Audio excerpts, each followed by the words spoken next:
please give me your most unhinged tips for staying warm and keeping your environment warm. I have no heating.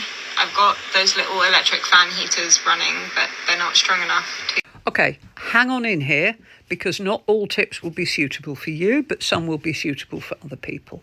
First thing, bubble wrap, and you can get that free sometimes out of bins when businesses throw it away. Use it to make double glazing for your windows. Use sellotape if you have to, double-sided tape.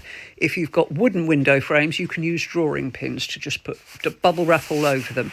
If you haven't got bubble wrap, you can use space blankets, mylar film. However, depending on where you live, please tell the neighbours what you're doing, or they think you've got a grow unit going.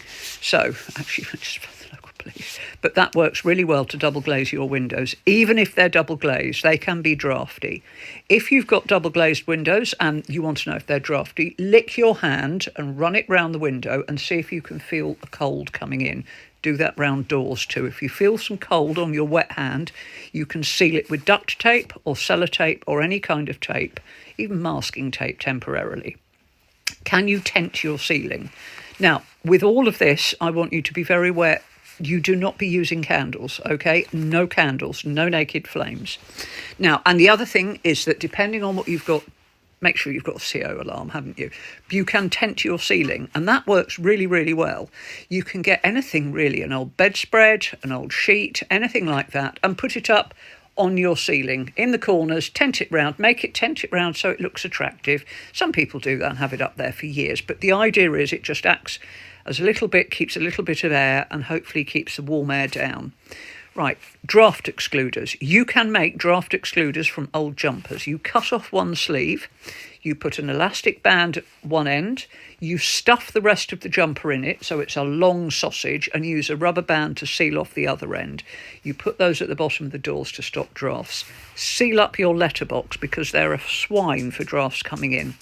But do it on the outside, and make sure that you put a note for the postman. Otherwise, every time they try and put the letters in, you will spoil your letters and you will do it. Shut off all but the living room and the bedroom. So you've got 2 rooms that you use. Any spare rooms, close the door, and if needs be, seal them up with a little bit of tape so the heat that you want to live in is not going into other rooms that you don't use. If you're really cold, you can put a tent either on your bed and sleep in a tent that's on your bed. And if it's really cold in your living room, you can put a tent up on your living room. Put a tent up, move whatever it is into it there. When it comes to clothing, a hat. You want a hat. If you want fingerless mittens, you have fingerless mittens on. This is my winter indoors. I know what you can go through. This is now because it's got cool.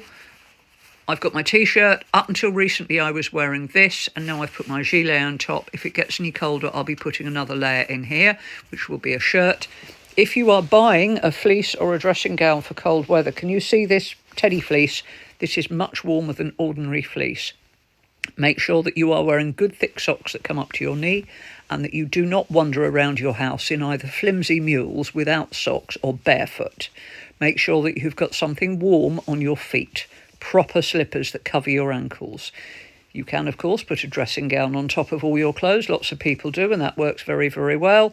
But you want to seal yourself against drafts, because what you're doing is you're trapping warm air against your skin. And if every time you move, you push that warm air out and get cold air in, you won't derive the benefit from the cold, which is why people, they bundle up so that all that lovely warm air is actually trapped. See how you get on with that and see if it pulls your electric bills down a little bit.